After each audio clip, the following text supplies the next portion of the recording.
நம்ம எப்பயுமே பெரிய பாறையில் முட்டி கீழே விழ மாட்டோம், சின்ன சரளக்கல் தடுக்கி தான் விழுவோம். அதனால் சின்ன விஷயந்தானேன்னு எதையும் அலட்சியமாக நினைக்கக்கூடாது. சின்ன சின்ன விஷயங்கள் தான் நம் வாழ்க்கையின் வெற்றியையும் தோல்வியையும் தீர்மானிக்கிறது என்பதை நாம் கவனமாக புரிந்து கொள்ள வேண்டும். வாழ்க்கையில் ஏதாவது ஒரு சின்ன விஷயந்தான் நமக்கு ஒரு மாற்றத்தை ஏற்படுத்தும். நீங்கள் நம்மளை வீட்டில் பெரியவங்க, நம்ம டீச்சர்ஸு, நம்மளுடைய பெற்றோர்கள், நம்ம பக்கத்தில் இருக்கிற உறவினர்கள்ட்டெல்லாம் நீங்கள் பேசும்போது பாருங்கள், திடீர்னு உங்கள் வாழ்க்கையில் ஒரு மாற்றம் எப்படி உருவானது அப்படின்னு கேட்டிங்கன்னா, ஏதாவது ஒரு சின்ன விஷயந்தான் அவங்க வாழ்க்கையில் ஒரு மாற்றத்தை, ஒரு ஏற்றத்தை, ஒரு முன்னேற்றத்தை ஏற்படுத்தி இருக்கும். சின்ன விஷயமாக தான் இருக்கும். அதே மாதிரி மிகப்பெரிய ஒரு ஆபத்தில், ஒரு தோல்வியில், ஒரு தேவையில்லாத விஷயத்தில் சிக்கினதும் ஏதாவது ஒரு சின்ன விஷயத்தின் மூலமாக தான் இருக்கும். ஏன்னா வீடு எவ்வளோ பெருசாக இருந்தாலும் கதவு அதை விட சிறியது தான். கதவு எவ்வளவு தான் பெருசாக இருந்தாலும் பூட்டு அதை விட சிறியது தான்.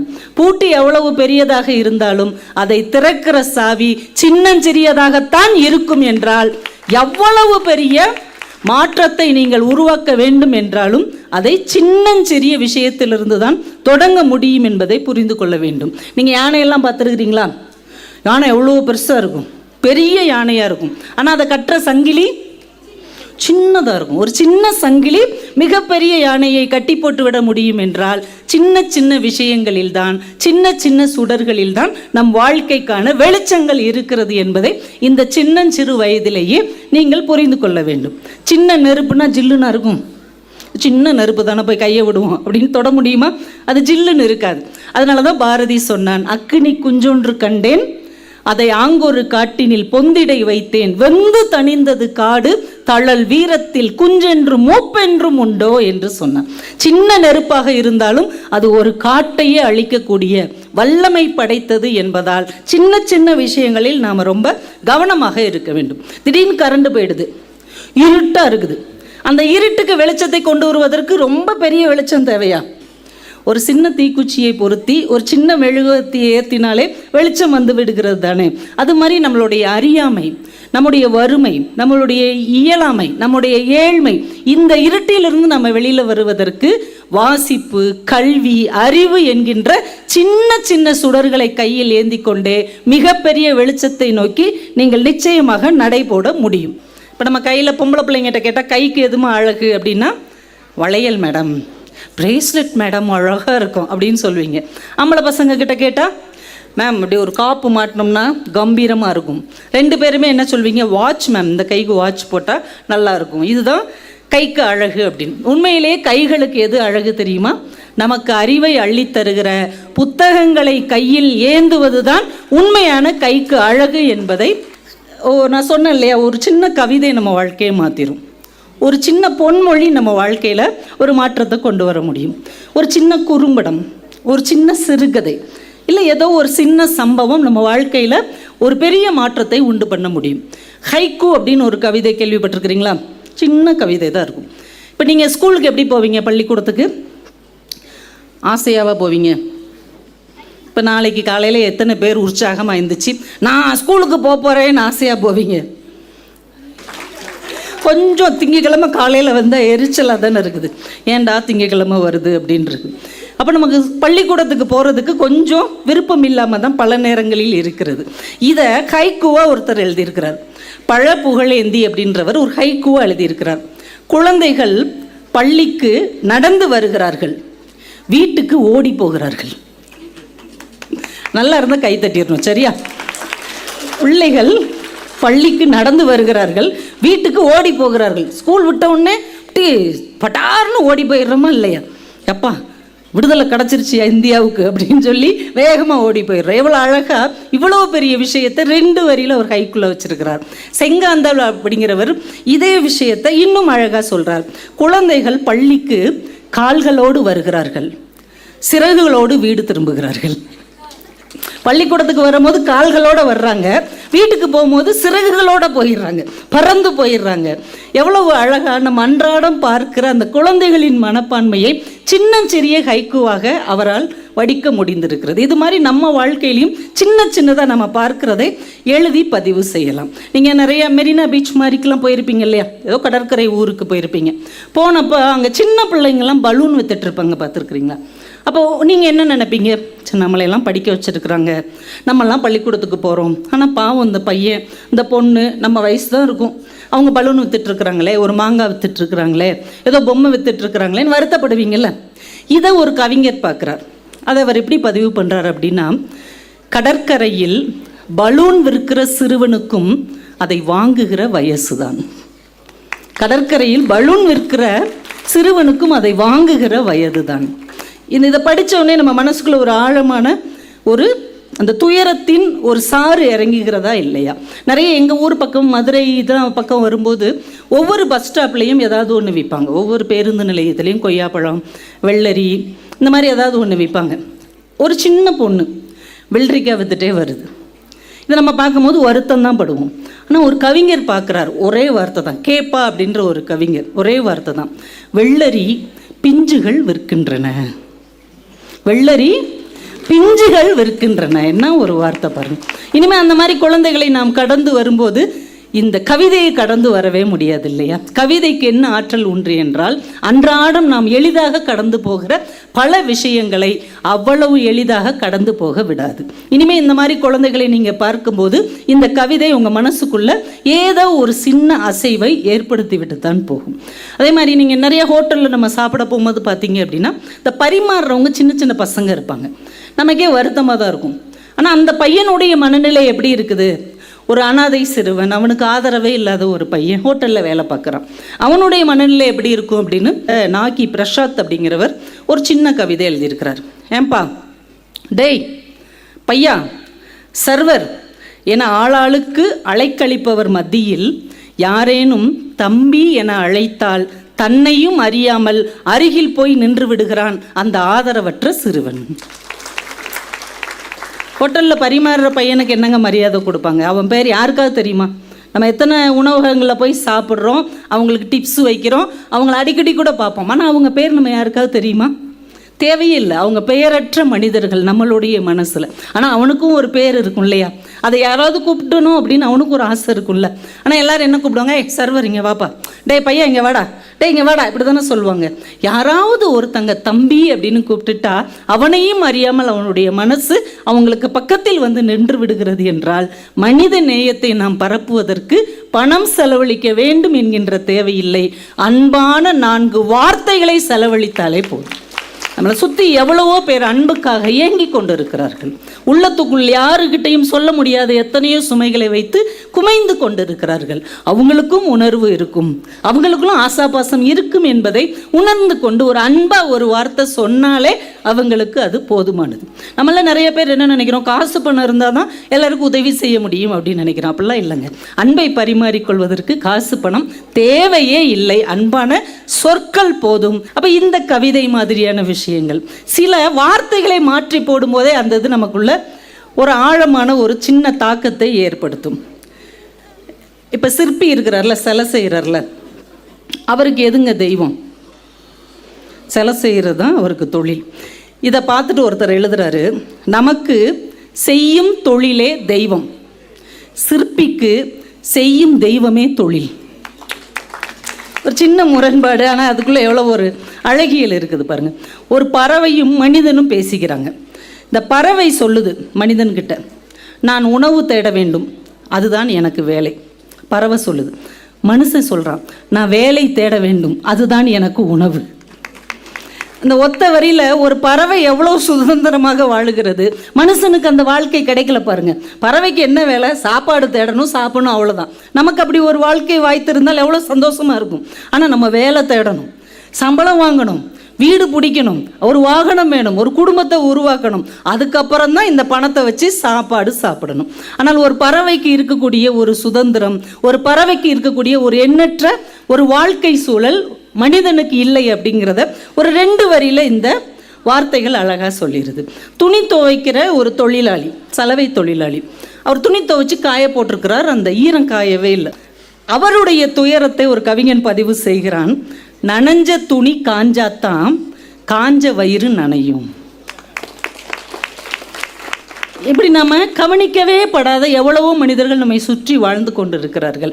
அவங்களுடைய வாழ்க்கை சூழலை ஒரு கவிதை மாதிரி பதிவு செய்வதற்கு வேற யாராலையும் முடியாது. அப்போ இதை நம்ம வாசிக்கும் போது ஒரு சலவை தொழிலாளியை பார்க்கும் போதெல்லாம் நமக்கு தோணும்ல, ஐயோ இவருடைய துணியெல்லாம் காஞ்சி எல்லார்ட்டையும் இவர் கொடுத்தா தான் இவர் சாப்பிட முடியும் அப்படிங்கிற ஒரு உணர்வு நமக்குள்ளே வருகிறது இல்லையா?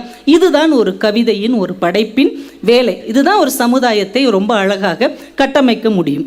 எங்கள் ஊரில் கண்மணி ராஜான்னு ஒருத்தர் இருக்கிறார், நல்ல கவிஞர், நல்ல எழுத்தாளர். அவர் ஒரு கவிதை, குழந்தைகளை பற்றின ஒரு கவிதை தான். இப்போ நிறைய பேர் வாடகை வீட்டில் இருக்கிறவங்களும் இருப்பீங்க இல்லையா? எல்லாரும் சொந்த வீடு வாய்க்கிறதெல்லாம் எல்லாருக்கும் அமையாது. வாடகை வீட்டில் இருந்துட்டு ஒரு 5-6 வருஷம் இருந்துட்டு வேறு வீட்டுக்கு மாறுவோம்ல, பெரியவங்களுக்கே அது கஷ்டமாக தான் இருக்கும். ஆனால் அதை வெளியில் காமிச்சிக்க மாட்டோம், அதை சமாளிச்சுக்குவோம். ஆனால் வாடகை வீட்டை விட்டுட்டு இன்னொரு வீட்டுக்கு போகும்போது குழந்தைகளுடைய மனநிலை எப்படி இருக்கும்? அவங்களால அதை ஜீரணிக்கவே முடியாது. அப்போ இது நம்ம வீடு இல்லையா, இந்த வீடு நல்லா தானே இருக்குது, எதுக்கு இன்னொரு வீட்டுக்கு போகணும், ஏன் இவங்க நம்மளை போக சொல்கிறாங்க, அவங்க மட்டும் அதே வீட்டில் இருக்காங்கன்னு 1000 கேள்விகள் இந்த குழந்தைகளுக்குள்ளே வரும். 1000 வருத்தங்கள் அவங்களுக்குள்ளே இருக்கும். அது பெரியவங்க உலகத்துக்கும் இவங்களுக்கும் சம்மந்தமே இருக்காது. அப்படி லட்சுமி குட்டின்னு ஒரு குட்டி பாப்பா, அவருடைய புத்தகம் பேர் லட்சுமி குட்டி தான். அந்த வாடகை வீட்டிலேருந்து கிளம்புற போது அந்த குழந்தையுடைய மனநிலையை அவர் ஒரு கவிதையாக பதிவு செய்திருக்கிறார். எல்லா பொருளையும் ஒரு வண்டியில் ஏற்றி வச்சுட்டாங்க, வீடை காலி பண்ணிட்டு போகிறாங்க. எல்லாவற்றையும் ஏற்றிக்கொண்டு புது வீடு நோக்கி புறப்பட்டது வண்டி. சுவரில் தான் வரைந்திருந்த வாத்துக்குட்டியையும் ஏற்ற வேண்டும் என்று அழத் தொடங்கிவிட்டாள் லட்சுமி குட்டி. இந்த சின்ன பிள்ளைங்க சுவரில் எதையாவது வரைஞ்சி வச்சுருப்பாங்க, எனக்கு இதுவும் வேணும், இதையும் ஏற்றி விட்டு கூட்டு போங்க அப்படின்ற அந்த குழந்தைகளின் உலகம் இருக்கிறது இல்லையா? இது பெரியவங்களுடைய உலகத்துக்கு ரொம்ப வித்தியாசமான ஒன்று. அப்போ இதை நாம் உணர்ந்து கொண்டோம் என்றால் இந்த குழந்தைகளின் மனசுக்குள்ளே இருக்கக்கூடிய அந்த மெல்லிய மனிதனையும் சாகாமல் நம்ம அவங்கள வளர்க்க முடியும், அந்த கவிதை உள்ளத்தோடு நாம் வளரும்போது. இன்னொருத்தர் ரொம்ப அழகாக சொன்னார், இன்றைக்கி ஆகுனா நம்ம எல்லாம் ஆங்கிலத்தில் தானே அடிக்கடி பேசுகிறோம். யாராவது ஒரு பொருள் நமக்கு கொடுத்தாங்கன்னா அதை வாங்கிட்டு திரும்பி கொடுக்கும்போது என்ன சொல்லுவோம்? நன்றின்னு சொல்லுவோமா, தேங்க்ஸ்ன்னு சொல்லுவோமா? ஏன்னா நம்மலாம் தமிழர்கள், அப்படி தான் சொல்லணும், கரெக்டாக? அதை ஒருத்தர் கவிதை எழுதியிருக்கிறார், இனியவன் அப்படிங்கிறவர். நன்றி மறந்தவன் தமிழன், நன்றி மறந்தவன் தமிழன் தேங்க்ஸ் சொல்லுகிறான். நன்றியை மறந்ததுனால தானே தேங்க்ஸ் சொல்கிறோம். நன்றி ஞாபகத்தில் இருந்தால் நன்றின்னு சொல்லியிருப்போம்ல. நன்றி மறந்தவன் தமிழன் தேங்க்ஸ் சொல்லுகிறான் அப்படின்னு எழுதியிருந்தார். இனிமேல் யார்ட்டையா தேங்க்ஸ்ன்னு சொல்லும்போது டக்குன்னு இந்த ஒரு கவிதை வரும்ல, தேங்க்ஸ் சொல்லக்கூடாது, நன்றி அப்படின்னு சொல்லணும். யாரையாவது பார்த்தா குட் மார்னிங் சொல்லக்கூடாது, வணக்கம் அப்படின்னு சொல்லணும். ஒரு சின்ன கவிதை நமக்குள்ளே நம்முடைய மொழி அறிவையும் தூண்டிவிட்டு போகிறது என்றால் இதுதான் கவிதை செய்கிற ஒரு அழகான மாயம். இந்த நம்ம நிறைய பேர் நீங்கள் பார்த்துருப்பீங்க, பெரிய நகரங்களில் ஊர்களில் எல்லாம் போகும்போது நிறைய பேர் வீடு இல்லாதவங்க இந்த பஸ் ஸ்டாண்டு பக்கத்தில், ரயில் நிலையத்துடைய அந்த பிளாட்ஃபார்ம்லாம் படுத்திருப்பாங்க, இந்த நடக்கிற பாதையிலெல்லாம் படுத்திருப்பாங்க. அங்கே குடும்பமே நடத்துகிறவங்களாம் இருப்பாங்க. அப்போ நமக்கு என்ன செய்கிறதுனே தெரியாது, ஐயோ பாவம் அப்படின்ட்டு நம்ம போயிடுவோம். இதை நம்ம மனசில் ஆழமாக பதிகிற மாதிரி ஒரு கவிஞர் எழுதினார், வாழ வழி இல்லாதவர்கள், வாழ வழி இல்லாதவர்கள் வழியில் வாழ்கிறார்கள். நான் ஒரு சிந்தனை பாருங்கள், வாழ வழி இல்லை அவங்களுக்கு, அதனால வழியில் வாழ்கிறாங்க. இனிமேல் நம்ம அவங்கள பார்க்கும்போது இந்த கவிதை நமக்குள்ளே ஒரு சின்ன சுடரை, நமக்கு ஒரு நல்ல வாழ்க்கை கடவுளோ இல்லை காலமோ நம்முடைய உழைப்போ தந்திருக்கிறது, ஆனால் அந்த வாழ்க்கை இவங்களுக்கு இல்லையே அப்படிங்கிற ஒரு இரக்கம், அதில் அவங்களுக்கு ஏதாவது செய்ய முடியுமா அப்படிங்கிற ஒரு சிந்தனையை இந்த கவிதை நமக்குள்ளே ஏற்றி விட்டு தானே போகும். சின்ன சின்ன சிந்தனைகள் தான் மிகப்பெரிய சாதனைகளுக்கு அடித்தளமாக இருக்கிறது. ஒன்றும் இல்லை, நீங்கள் காலையில் எந்திரிச்ச உடனே என்ன செய்வீங்க? ப்ரஷ் பண்ணுவீங்களா? பல் தேய்ப்பீங்களா? தேய்க்க மாட்டிங்களா? தேய்க்கணும். பல் தேய்க்கிறது 2 விஷயத்தில் நல்லது. ஒன்று நமக்கு நல்லது, ரொம்ப முக்கியம் பக்கத்தில் உள்ளவங்களுக்கு நல்லது. அதனால் பல் என்றைக்குமே காலையில் எந்திரிச்ச உடனே டீ குடிக்கக்கூடாது, காஃபி குடிக்கக்கூடாது, ஹார்லிக்ஸ் குடிக்கக்கூடாது. ப்ரஷ் பண்ணிட்டு தான் டீ சாப்பிடணும். பெட் காஃபின்னு ஒன்று வச்சுருக்குறாங்களேம்மா அப்படின்லாம் சொல்லக்கூடாது. காலையில் எந்திரிச்ச உடனே ப்ரஷ் பண்ணணும். ஆனால் காலங்காலமாக நம்ம இதை செஞ்சிட்ருக்குறோம்ல. இந்த ப்ரஷ்ஷு எப்படி உருவாச்சுன்னு யாருக்கா தெரியுமா? எப்படி உருவாச்சுன்னு தெரியுமா? 1770 இங்கிலாந்தில் ஒரு இளைஞர் இருந்திருக்கிறார். அவர் எப்போ பார்த்தாலும் ஏதாவது சேட்டை பண்ணிகிட்டே இருப்பார். ஒரு கலவரத்தில் ஈடுபட்டாருன்னு சொல்லி அவரை தூக்கி சிறைச்சாலையில் போட்டாங்க, ஜெயிலில் தூக்கி போட்டாங்க. அவர் அந்த சிறைச்சாலையில் இருக்கும்போது ரொம்ப எரிச்சலாக இருந்திருக்கு, பயங்கரமாக போரடிச்சிட்டே இருந்திருக்கு. என்ன செய்யன்ட்டு அப்படியே சுற்றி சுற்றி வர்றார். ஒரு நாள் அவங்களுக்கு கறி குழம்பு போட்டிருக்குறாங்க சாப்பிட்றது. நல்ல நீளமான ஒரு வலுவான எலும்பு அதில் இருந்திருக்குது. சாப்பிட்டு முடிச்சதுக்கப்புறம் அந்த எலும்பை நல்லா கழுவிட்டு சும்மா கடிச்சிக்கிட்டே இருந்திருக்கிறார். இப்போ கடிக்க கடிக்க இவருடைய அந்த பல் நுனிப்பட்டு அந்த எலும்புடைய நுனியில் அப்படி சின்ன சின்ன ஓட்டையாக விழுந்திருக்கு. இவங்க தூங்குறதுக்கு அங்கே வந்து கம்பளி கொடுப்பாங்க, இந்த விலங்குகளின் முடியால் செய்யப்பட்ட கம்பளி. அந்த கம்பளியிலேருந்து ஒரு 5-6 முடியை அப்படி பிச்சு அந்த ஓட்டையில் வச்சு அதை வச்சு மறுநாள் பல் தேய்ச்சிருக்கிறார். அது வரைக்கும் என்ன பண்ணுவாங்களாம், உப்பு கறி இதை பஞ்சு வச்சோ இல்லை துணி வச்சோ தான் பல் தேய்ப்பாங்களாம். இதை வச்சு அவர் பல் தேய்ச்சி பார்த்துருக்கிறாரு. ரொம்ப நல்லா வாய் சுத்தமாக இருந்திருக்கு, நல்லா ஃப்ரெஷ்ஷாக இருந்திருக்கு. அதுக்கப்புறம் முடிவு பண்ணியிருக்கிறார், ஜெயிலிருந்து வெளியில் வந்த உடனே அதையே பிளாஸ்டிக்கில் செஞ்சு அந்த பல் தேய்க்கிற ப்ரஷ்ஷையும் பிளாஸ்டிக்கில் செஞ்சு விஸ்டம்ங்கிற பேரில் விற்பனை செஞ்சுருக்கிறார். இன்னைக்கு வரைக்கும் உலகத்தின் நம்பர் 1 ப்ரஷ் வந்து விஸ்டம் டூத் ப்ரஷ் தான். யோசிச்சு பாருங்க, சிறைச்சாலையில் இருக்கும்போது கூட ஒரு மாற்று சிந்தனையோடு சிந்தித்தவர்கள் வாழ்க்கையில் மிகப்பெரிய வெற்றியை பெற்றிருக்கிறார்கள். இப்போ நம்ம இந்த நிறைய பொருட்கள் புதுசாக அறிவியல் உலகம் கண்டுபிடிக்கிறது. அது கண்டுபிடிக்க என்ன ஆகும்னா அது தோற்றம் மாறிக்கிட்டே வரும். பார்த்துருக்குறீங்களா? உரல் எப்படி இருந்தது? உரலாக தான் இருந்தது. உரல் கீழே இருக்கும், அந்த குழவி தான் ஆடிக்கிட்டு இருக்கும். அப்புறம் அது கிரைண்டராக ஆடும்போது என்னாச்சு, குழவி அது பார்த்துக்கிட்டு இருக்கும், கிரைண்டர் கட கட கட கடக்குன்னு சுற்றிக்கிட்டே இருந்தது. அப்புறம் மறுபடியும் என்னாச்சு, அதுவே மாவை கொட்டுச்சுல. சில இது அதுவே மாவை வெளியில் எடுத்து கொடுக்கும். சில பேர் என்ன பண்ணுவாங்கன்னா அதுவே தோசை சுட்டு கொடுக்கும். இப்போ தோசை சுட்டு கொடுக்குறதுக்கு ஒரு மிஷின் வந்துருக்கு. சில பேர் இது எல்லாத்தையும் ஓரமாக தூக்கி வச்சுட்டு தோசை மாவு வாங்கிட்டு வந்து தோசை சுடுவாங்க. இப்போ ஒரு கிரைண்டர் அப்படிங்கிறதுல இவ்வளோ பெரிய மாற்றம் ஏற்பட்டிருக்குல்ல. எல்லாத்துலேயும் இந்த மைக்கில் இருந்து, இந்த போடியம்ல இருந்து, நம்ம உட்கார்ற சேர்ல இருந்து எல்லா பொருட்களும் கண்டுபிடிக்கப்பட்ட நாளில் எப்படி இருந்ததோ அதிலிருந்து நிறைய மாற்றங்களை சந்தித்திருக்கிறது. ஆனால் கண்டுபிடிக்கப்பட்ட போது என்ன தோற்றத்தில் இருந்ததோ அதே மாதிரி இன்னைக்கு வரைக்கும் இருக்கிற ஒரு பொருள் இருக்குது. என்ன தெரியுமா? Safety pin. சேஃப்டி பின் எப்படி கண்டுபிடிச்சாங்களோ அதே வடிவத்தில் தான் இன்னைக்கு வரைக்கும் இருக்குது. அவ்வளோ பெரிய ஆச்சரியம் பாருங்கள். அதில் கலர் மாற்றுவாங்க, கோல்டன் கலரில் பண்ணுவாங்க, கல் வைப்பாங்க. ஆனால் சேஃப்டி பின் அதே வடிவத்தில் தான் இருக்கும். இது முத யார் கண்டுபிடிச்சாங்கன்னு பார்த்தா அது ரொம்ப ஆச்சரியமாக இருந்தது. 1849 வருஷம் வால்டர் ஹண்ட் அப்படிங்கிற ஒருத்தர், அவர் ஒரு பெரிய கண்டுபிடிப்பாளர். எதையாவது ஒன்று புதுசாக கண்டுபிடிக்கணும் முயற்சி பண்ணி அதுக்கு நிறைய செலவு பண்ணி கடன் ஆகி, அவருக்கு கடன் கொடுத்தவங்களும் அவர் மேலே ஒரு வழக்கு போட்டு அவரை தூக்கிட்டு போய் ஜெயிலில் போட்டாங்க. ஜெயிலில் உட்காந்துக்கிட்டு என்னடா அடுத்து கண்டுபிடிக்கலாம் அப்படின்னு யோசிச்சுட்டே இருந்திருக்கிறார். அங்கே ஒரு கம்பி கிடந்திருக்கு, ஒரு நீளமான கம்பி. அதை சும்மா இருக்கும்போது அப்படியே வளைச்சு பார்த்துருக்கிறார். வளைச்சி பார்க்கும்போது அதை இப்படி வளைக்கும் போது ஒரு லாக்கு மாதிரி இருந்ததுன்னா இந்த பெண்கள் உடை உடுத்தும் போதோ ஏதாவது பிஞ்சு போனால் மாட்டுறதுக்கோ இது ஒரு பின்னாக இருக்குமே அப்படின்னு அதை யோசனை பண்ணி சிறைச்சாலையிலிருந்து வெளியே வந்தவுடன் அவர் கண்டுபிடித்து முழுமையாக உருவாக்கியது தான் சேஃப்டி பின் என்று நாம் இன்றைக்கும் பயன்படுத்தி கொண்டிருக்கிற அந்த சின்ன சிறிய ஒரு பொருள். இப்போ யோசிச்சு பாருங்க, சின்ன யோசனைகளுக்கு முக்கியத்துவம் கொடுத்தவர்கள் சிறைச்சாலையில் இருந்து வந்தாலும் கூட சிகரங்களை தொட முடியும் என்பதுதான் இந்த சிறிய சுடர் நமக்குள்ளே ஏற்றி வைக்கிற ஒரு மிகப்பெரிய விளக்கு. அதனால் சின்ன சிந்தனை தானே, சின்ன உயிர் தானே என்று நாம் யாரையும் எதையும் அலட்சியப்படுத்தி விடக்கூடாது. ஆப்ரஹாம் லிங்கன் அவர்கள் அமெரிக்காவுக்கு அதிபராக இருந்தார், அவங்க எல்லாருக்குமே தெரியும்.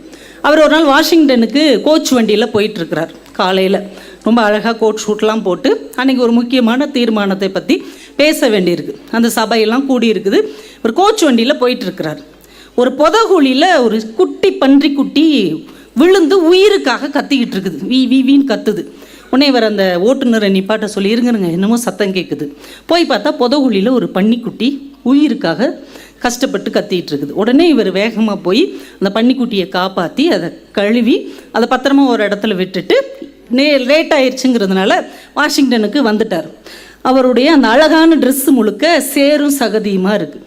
அந்த உறுப்பினர்கள்லாம் கேட்குறாங்க, என்ன நீங்கள் எவ்வளோ பெரிய அதிபர், முக்கியமான மீட்டிங்க்கு இப்படி வந்திருக்கிறீங்க? இல்லை ஒரு பன்றிக்குட்டி உயிருக்காக போராடிட்டு இருந்தது, அதை காப்பாற்றிட்டு வர்றேன், அதனால் லேட்டாக வேறு ஆனதுனால இதே உடையோடு வந்துட்டேன். எல்லாரும் பாராட்டி இருக்கிறாங்க. எவ்வளோ பெரிய அதிபர்! நீங்கள் நினச்சா அந்த டிரைவரையே கூப்பிட்டு போய் காப்பாற்ற சொல்லியிருக்கலாம், இல்லை யாரையாவது ஒருத்தரை வர சொல்லி காப்பாற்றுங்கன்னு சொல்லியிருக்கலாம். நீங்களே இறங்கி காப்பாற்றுனீங்க பாருங்கள், உண்மையிலே நீங்கள் ரொம்ப கிரேட், நீங்கள் தாங்க பெரியவர் அப்படி இப்படின்னு சொல்லியிருக்காங்க. உடனே அவர் சொல்லியிருக்கார், தயவு செஞ்சு என்னை புகழாதீங்க. அந்த பன்னிக்குட்டி உள்ளே விழுந்த உடனே அந்த சத்தத்தை பார்த்து அது உயிருக்கு துடிச்சதை பார்த்த உடனே என் மனசுக்குள்ளே ஒரு முள் குத்திருச்சு. நம்ம கண்ணுக்கு முன்னாடி ஒரு உயிர் துடிச்சிட்டு இருக்கேன்னு எனக்குள்ள ஒரு முள் குத்திருச்சு. அதை நான் காப்பாற்றி பத்திரமா விட்டதுக்கு அப்புறம் தான் அந்த முள் என்னிடமிருந்து சென்றது. இது பொதுநலம் அல்ல, இது சுயநலம் அல்ல, சுயநலம் தானே, இது பொதுநலம் கிடையாது, என்னுடைய சுயநலம் அப்படின்னார்.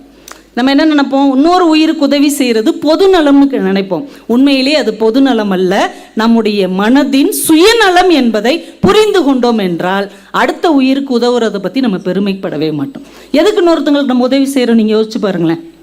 ஏன் உதவி செய்கிறோம்? ஒருத்தர் கீழே விழுந்துட்டார், ஓடி போய் எதுக்கு நம்ம தூக்கி விடுறோம்? அவர் விழுந்த உடனே நம்ம மனசு அடிபட்டுருச்சு. அவருக்கு காலில் அடிபட்டிருக்கலாம், இல்லை கையில் அடிபட்டிருக்கலாம். அதை பார்த்த உடனே நமக்கு என்னாச்சு? மனசில் அடிபட்டுருச்சு. அவரை காப்பாற்றி தூக்கி விட்டு அவர் நடந்து போனதுக்கப்புறம் நம்ம மனசு சரியாயிருச்சு. அப்போ நம்ம மனசுக்காகத்தான், நம்முடைய மகிழ்ச்சிக்காகத்தான் இன்னொரு உயிருக்கு உதவி செய்கிறோமே தவிர அது பொதுநலம் இல்லை என்பதை மனசுக்கு நாம் கற்றுக் கொடுக்க வேண்டும். இதுக்கு நீங்கள் கைத்தட்டலாம், அப்படியே உட்காந்துருக்கக்கூடாது. அடுத்தவங்களுக்கு உதவி செய்கிறதுனா என்னது? உங்ககிட்ட 2 பேனா இருந்தால் பக்கத்தில் உள்ளவங்களுக்கு பேனா இல்லைன்னா கொடுக்கணும், இல்லையா அடி வாங்க அப்படின்னு சொல்லக்கூடாது, சரியா? இப்போ இன்னொரு உயிருக்கு உதவி செய்வது என்பது பெருமைக்குரிய விஷயம் அல்ல, அது உயிரின் இயற்கை என்பதை இந்த சம்பவம் நமக்கு உணர்த்துகிறது.